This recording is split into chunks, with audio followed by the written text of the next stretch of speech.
So good day everyone, my name is Saint Marcia Asanya from BSCS 3C, and for today's video, I am gonna teach you how to install antivirus. So specifically, we are going to install Avast for this video.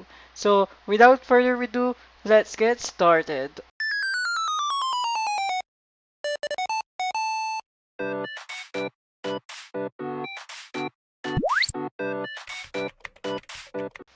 So, just like what I said earlier, ang ida-download nating antivirus for this video is Avast. So, makakatulong to protect our computer from computer virus and malicious softwares. So, first, ang una natin gagawin is let's open our chosen browser. So, for this video, ang gagamitin ko is Chrome.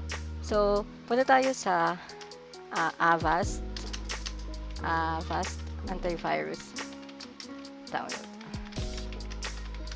So, for the link, ilalagay ko lang siya sa description sa baba. So, kung makita natin, madaming lumabas dito na result. So, click natin to yung pinakauna. Ayan, wait lang natin. So, pag visit natin dito sa website ng Avast, we're gonna see this pop-up. So, let's just accept or click OK for the sake. Sunod ay pinili natin itong free download. Yan.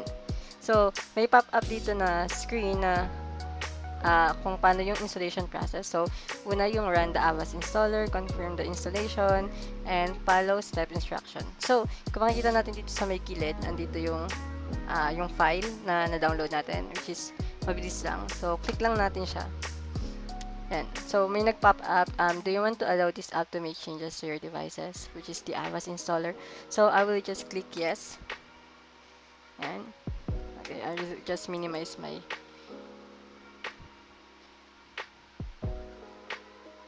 yan. So, hintayin lang natin siya mag-load. So, kailangan ng internet connection kapag ini-install to dahil may ini-install siya via online in the background. So, hintayin muna natin siya. So, the installation will depend kung gaano kabilis yung internet connection na meron kayo. So, for me, it's medyo mabagal dahil mabagal yung internet connection ko. So, yan. Ito yung sasabi ko. So, let's just click install. So, hintayin lang natin.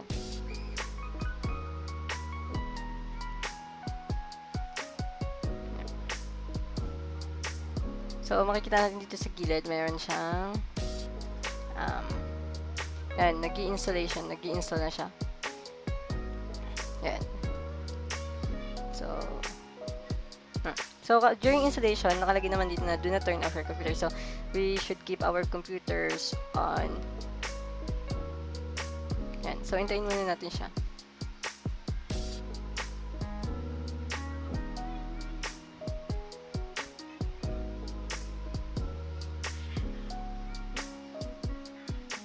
So, kung mananatis nyo, until now, 74% hindi pa din siya tapos kasi mabagal yung internet connection ko. So, let's just wait and I will be back kapag tapos na yung installation dito sa may gilid.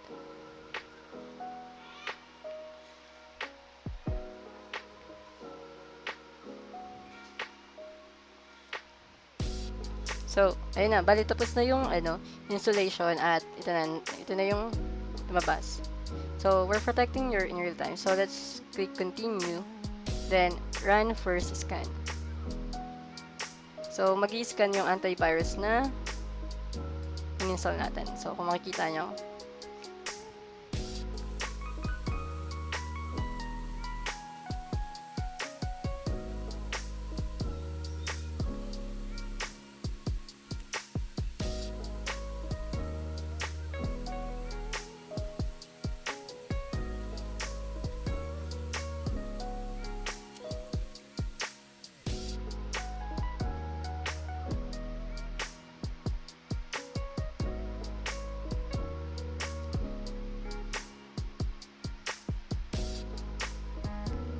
so, ngayon, sa browser, no browser threats found.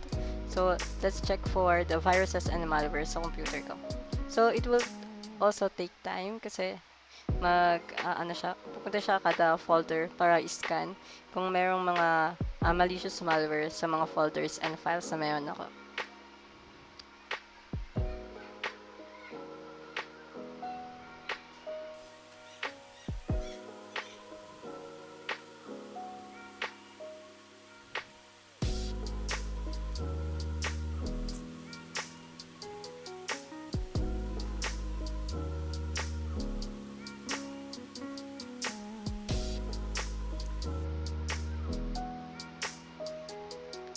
Yeah. So, sa computer ko naman, no malware found. So, it's a very good sign na malinis yung computer ko right now. So, let's go to second. So, advanced issues. So, I have yung antivirus found three issues. So, one is sensitive file is a prime target for attack. So, let's see kung ano yun. Oh, so yung presentation layout ko is may PowerPoint. Then, let's see, PC webcam is vulnerable to spying. Yeah, because my possible kasi yung webcam ko is connected to the router instead of directly connected to the PC. So, baka magkaroon ng hijack during the connection. And for the last is like DNS. You are vulnerable to fake websites. So, that's all lang. Kung makikita nyo, pwede nating i-resolve all. So, the Avast antivirus will resolve all these issues for us. But for now, I will just skip for now. Yeah. Yeah, so we already have scanned.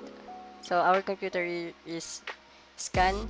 So, pwede natin siyang i-schedule runs once a month. So, parang magiging monthly yung scanning para ma-check natin kung meron bang nakapasok na malicious malware during downloads natin or pag-visit natin sa mga untrusted websites. So, we're just gonna click done for this.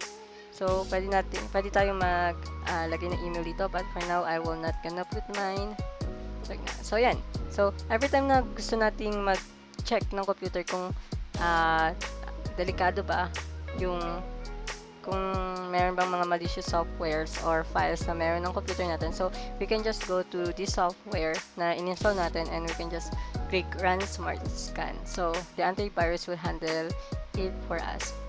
So, kung mapapansin nyo, ang pag na-install natin ng antivirus, dito sa gilid, hindi lang antivirus yung kasama nung Avast. So, meron din tayong Avast Secure Browser. So, possibly, ginawa to para maprotektahan din tayo ng Avast kapag pumupunta tayo sa mga website.